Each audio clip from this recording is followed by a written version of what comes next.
Magandang umaga mga ka-happy hour.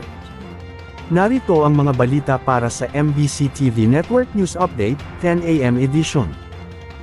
Sa MBC TV Global, Cherry Blossom Festival, kinansela ngayong taon. Nagpasya ang mga otoridad sa Japan na kanselahin ang Cherry Blossom Festival ngayong taon, kasunod ito sa pagbuhos ng mga turista sa bayan ng Fujiyoshida.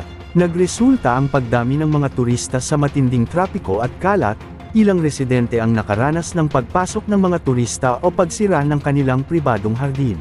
Ang nasabing lugar kasi ay umaakit ng maraming turista kada taon dahil sa mga ganitong panahon ay nagiging malago ang mga puno ng cherry, mas lalong naging kaakit-akit pa ito dahil sa background ay makikita ang sikat na Mount Fuji. Sinabi ni Fujiyoshida Mayor Shigeru Horiyuchi, na isinagawa ang pagpapasya para maprotektahan ang kabuhayan ng kanilang mamamayan.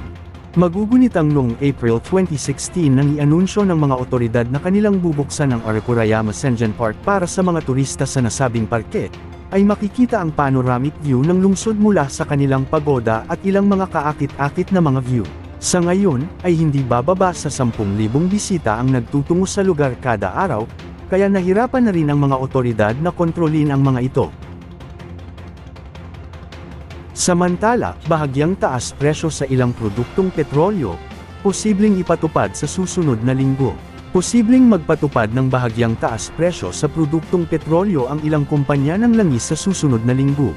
Sa pagtataya ng Department of Energy, posibleng umabot sa 30 centavos ang madadagdag sa diesel at 5 sentimo sa kerosene, aabot naman sa 10 centavos ang inaasahang rollback sa gasolina.